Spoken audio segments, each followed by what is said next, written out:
Well, welcome everybody. Here we're back at the podcast. How you guys? We're back 2 weeks in a row, Hey. just like we said. That's We right. did what we said we would do. Wow. This time. We'll be careful not to say anything. Now, don't at the hold end us of to this it one. later. Don't be going for three. We're trying to do three in a row. Don't be selfish. Major ambition there. Had a funny comment last time. Somebody asked why you don't have a mic stand. Yeah, I almost was going to bring that up. I liked that comment. It is by choice, so you don't have to worry about me too much. I don't know that they were. Nobody needs to feel But sorry for Michael You right know, now. it is by choice because if you could see the room we're filming in, it's pretty tight, and a third mic stand in here makes it hard to navigate around. So I would rather just hold it than deal with another mic stand. Truthfully, you can't hardly get into this room for what Yeah, equipment this is we also have. my office for anybody who, It is. if you want to come to church and see the set, it's Just not come all to that Michael's glorious office. in It's not like person. we have a No. studio. We don't have room for it around if you here. just walk upstairs, you'll find it. They- I it's- wanted It's a people- real thin room, so I've got to manage space. I wanted to say that Michael's the rookie in the room, and you got to earn your mic You stand have to earn with the time. stand. It's You like, got to yeah, earn it. That's true. Yeah. Maybe one We day could we say will that. present him with his own mic stand. One day, I had a Michael, on the stand for a podcast. couple episodes. keep working. and One I day eliminated you'll get it. your own mic stand. Well, it was Mother's Day this weekend. It was. I enjoyed being with everybody this weekend. I really did. Usually I do, but it was fun being with everybody this weekend. We talked about it a little in the service, how much we need the fellowship with the body of Christ. You Mhm. know, you can't get that sitting at your computer. You know, I know we have a lot of online listeners and they all get that, but there's something about just being together in person with people that's so powerful. Well, I mean, you know, we need people. We no do. matter how you slice it, Yeah. you need real people in your life. We do. We do.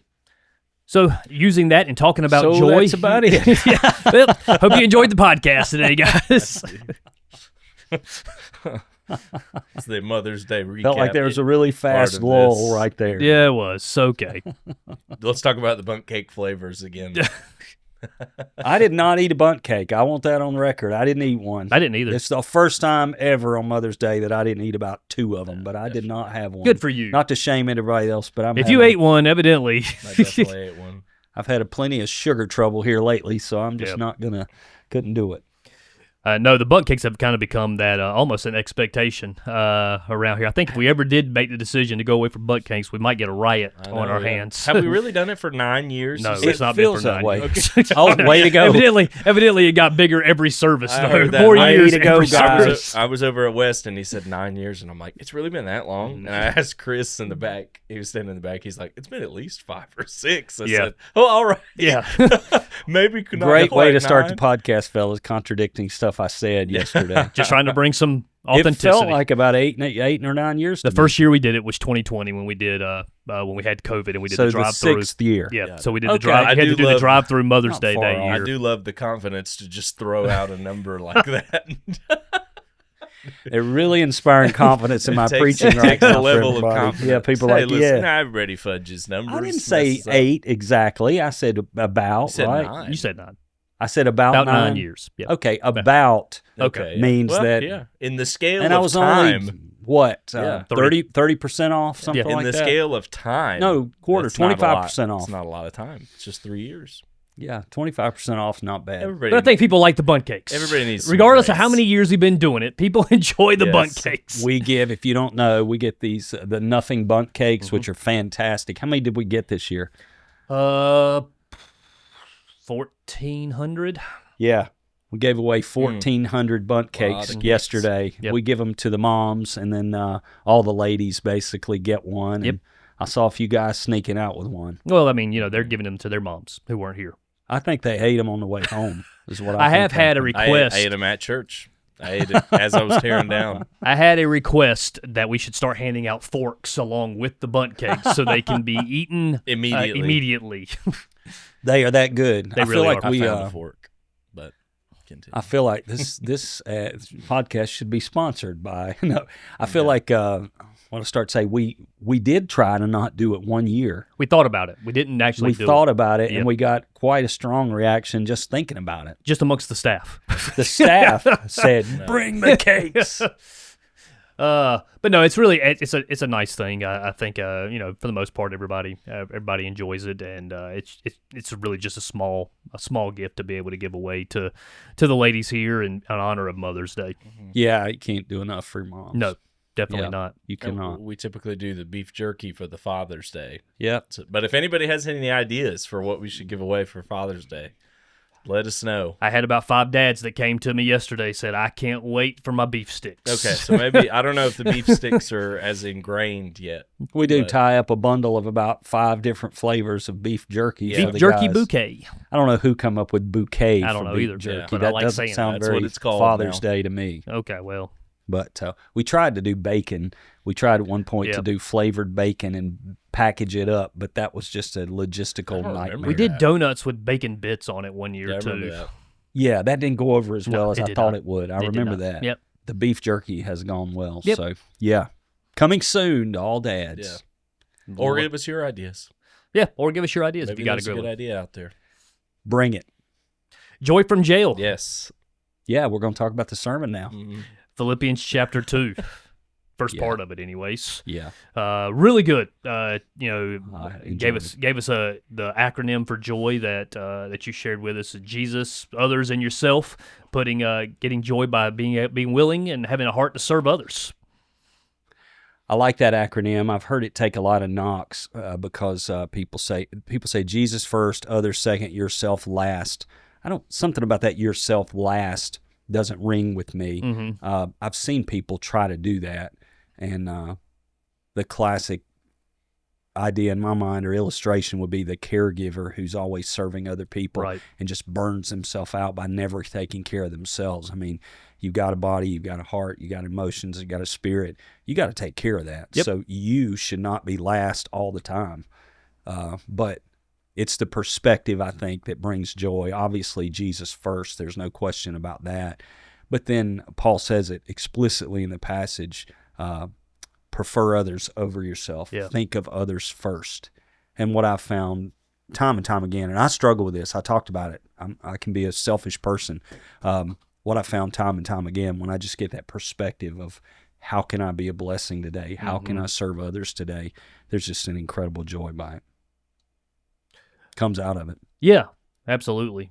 You gave us 3 things that you saw out of the passage of being willing to look upward. I'm trying to figure out if we're changing the name of the church or not from outward to upward or from upward to outward at this point in time. We said maybe outward Christian Yeah. fellowship. There's no serious consideration of that. We definitely ruled out backward Christian yeah. fellowship. Not and doing that one. downward Christian fellowship is Yeah. out. But it calls for us to look upward, to look backward at what Jesus did for us and the way that he lived his life, and then to live outward as well. Man, really great things for us to kind of keep perspective so that we can have joy in our lives. Absolutely. You gotta look up and see all that God's done for you Mhm. and recognize that you have everything you need in him before you can truly live outwardly to serve other people. You look upward, you live outward. But when you look upward, you look at Jesus and all he's done for you. You just know that everything you need, you can find in him, and he is your provider. So you can give freely to people and serve people freely, knowing that Jesus is going to take care of you. And that's an incredible place to be. That's in the flow of the kingdom of God, this open-handed living, Yeah. that I'm free to serve others because I have everything I need in Jesus. For me, that was probably one of the more impactful things of the day right there, was really just kind of naming maybe a reason that we don't place others above ourselves or try to serve others is because of a fear that if I give, then I'm not going to have enough for me. If I serve other people, who's going to look out for me? Who's going to take care of me if I don't? And so just kind of naming that and kind of putting that in perspective that, hey, I don't have to worry about taking care of me because Jesus is going to. Man, that was kind of a freeing moment for me in that this weekend. Yeah, it's incredibly freeing to know that I don't have to worry about me. I can serve Jesus and serve others, and I'll be taken care of. Yeah. That's the message.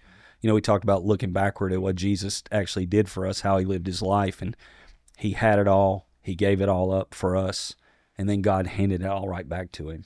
We don't think about that enough, that Jesus had everything. He was God in the flesh, He laid all that aside to walk on this earth and to die that horrible death and to raise from the dead. Then Paul says, therefore, because of this, for this reason, God has exalted him and given him a name above every name.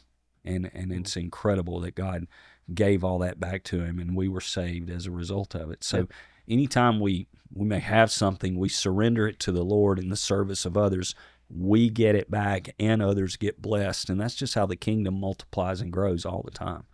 And it's just a joyful thing to be a part of. It really is. There's so much joy in not living for me. When I try to live for me, it just stinks. It really does. Life becomes meaningless and selfish, and there's just no joy there.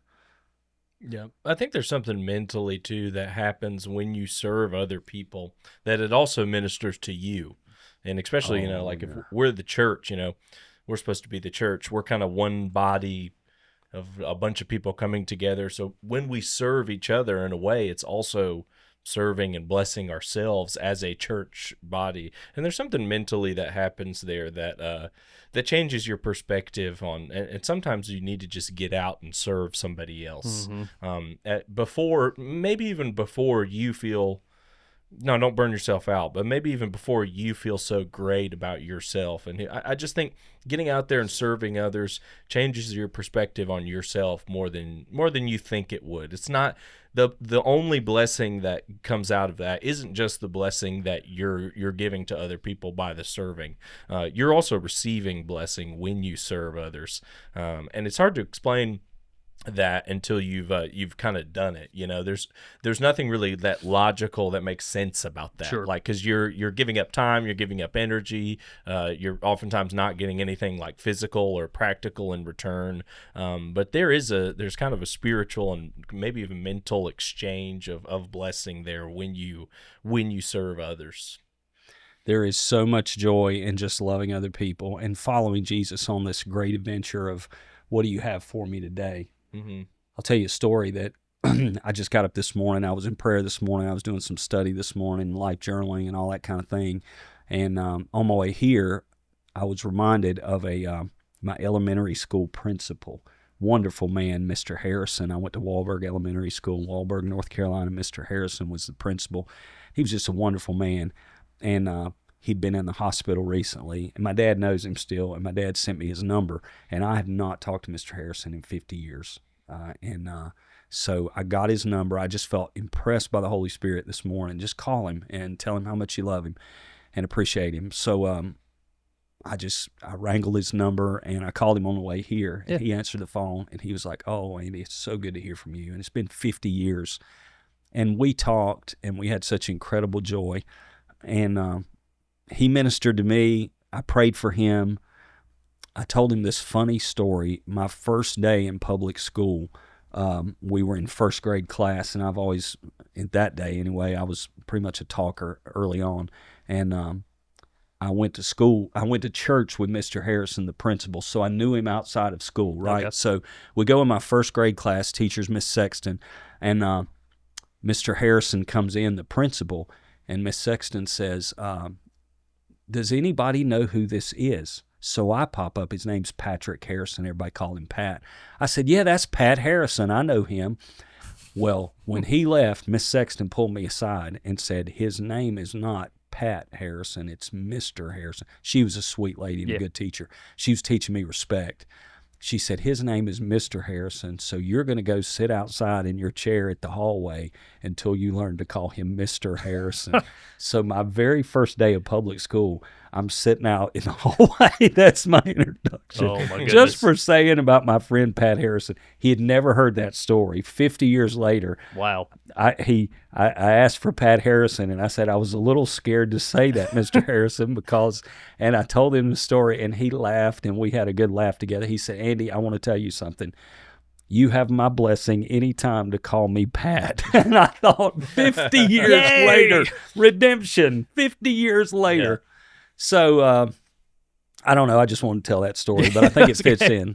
It really, when you just, I can't tell you the joy I have in my heart this morning just over having reconnected with somebody who meant so much to my life 50 years ago, and just the blessing of all that comes. I could have spent my day bemoaning some problems and some things that I'm upset about and just kind of going into the cave there, but just listening to Jesus saying, hey, call this guy, and doing it, I was blessed more than he was. Right.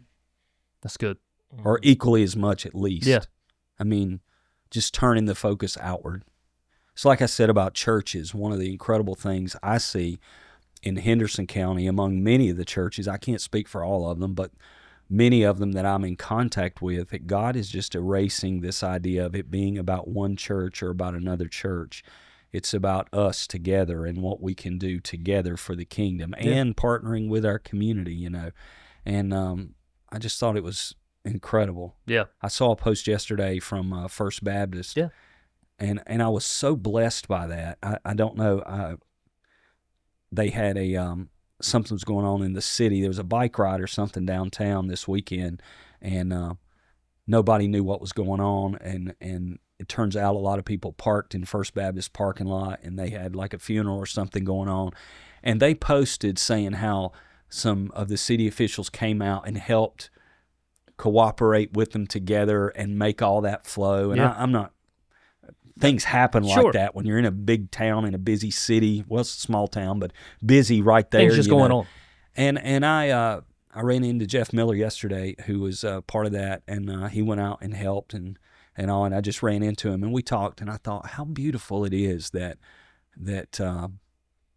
instead of a big crisis where everybody was fighting each other, city and church came together to cooperate, you know. And I see that First Baptist is that way. Several other churches, I'm just seeing that we're not being so territorial here that we compete with each other. Right. And it's just powerful to see, you know. I tell the story all the time, making fun about how I acted when the Bridge Church down the road opened up the law enforcement room. In fact, I put it in the Keep the Change book, you know.